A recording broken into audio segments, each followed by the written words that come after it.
In this video, I want to talk about emotions from a masculine perspective. Now, women talk about emotions all the time, but men are human beings too, and so I want to process emotions from a male point of view and talk about how we should be thinking about and experiencing our emotions as men. First of all, I want you to understand that emotions are universal. Whether you're a man or a woman or a child, emotions are a natural response to certain situations in life. And part of that response is physiological. That means there's something happening in our body. For example, when you're angry, your blood pressure goes up, and your body sends waves of chemicals coursing through your bloodstream to change how your body responds. For example, to prepare your muscles for action. In other words, what that means is that God has wired us for certain responses to certain kinds of situations. That's where our emotions come from.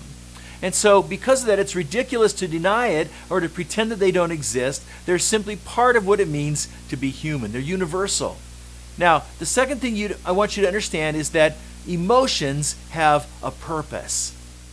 The purpose of emotions seems to be to get our attention and to demand a response. For example, an emotion like fear can get our attention about something dangerous so that we can do something to protect ourselves. Emotions like anger or shame can get us to take appropriate action in the right circumstances. But emotions also can be used by God to show us more about the inner life that lies beneath the surface of our outward actions and our outward daily existence, because we're not always aware of the power of past events or the power of attitudes that we've cultivated in the heart over the years. And so emotions can be like a window into our soul that we can learn more about the deep issues that bubble up on a day-to-day basis in our lives. So emotions have this purpose to get our attention and to help us to respond appropriately to situations in life. Now, having said that, it's really important to understand that when it comes to emotions, men and women are different. Neuroscience suggests that many of the key differences between men and women are biological. And what I mean by that is that scientists have taken brain studies using MRI scanning. They've looked at the brains of men and of women who are exposed to different emotional stimuli to see how the parts of the brain light up or how the brain affects or processes these emotions of men and women. And what we learned through these studies is that men are not less emotional than women. It's just that men process their emotions differently than women do. For example, women tend to be more sensitive and more reactive to emotions than men do. Another difference is that women tend to be more emotionally expressive than men do. Men are less emotionally articulate than women are. Now, that's not a fault, even though many women think men should be more emotionally expressive than they are. That's just how our brains are wired differently. That's about brain chemistry. Now, since God created men and women to experience and express emotions differently, then it makes sense, men, that you don't have to be like or to act like women when it comes to your emotional life. Now, brain chemistry is not the only factor that affects emotions. Society also dictates how men express and experience emotions. Again, emotions occur naturally for every human being, whether you're male or female, but different cultures dictate how emotions might be expressed in different ways within those societal norms. For example, in our culture, societal norms tell us that it's okay for men to be angry, and it's okay to express that anger in physical violence in some situations, but not in others. For example, it's okay to fight another man, but it's never okay to strike a child or a woman. In general, our society tells us that it's a sign of weakness for men to express certain kinds of emotions, especially things like fear or sadness. After all, growing up, we were told by adults that big boys don't cry. Or maybe your dad or your coach told you to take it like a man. So in our society, men need to appear to be strong, while it's much more socially acceptable for women to express those kinds of emotions.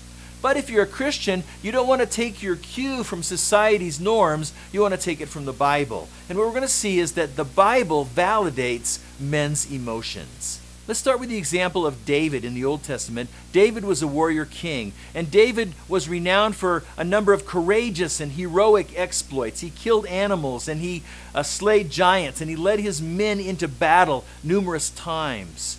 But David was not ashamed to express his grief and anguish over the death of his young son. Everyone saw it. He wept openly. He refused food because of this loss in his life. And later, when David was older, another one of his grown sons rebelled against him and led kind of a revolt, and it was killed as a result. And even though he was sad about the result, David was anguished over the loss of his son, and he expressed that openly for everybody to see. He wept out loud and in public.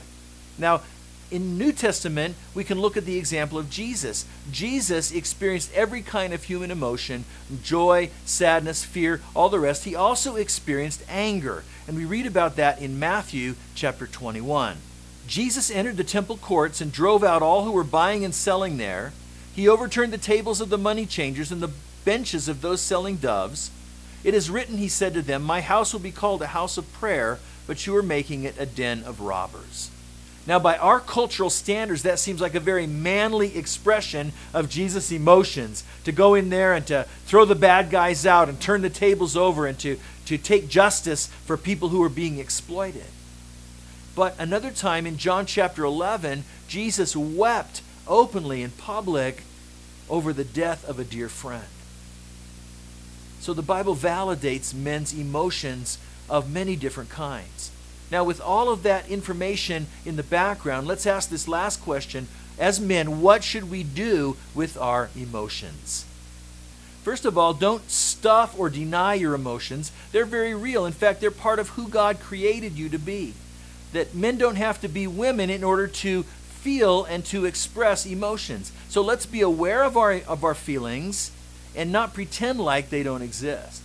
And then second is learn something from your emotions. Learn to ask the question, why am I feeling this way? What's causing me to be angry? What's behind this fear?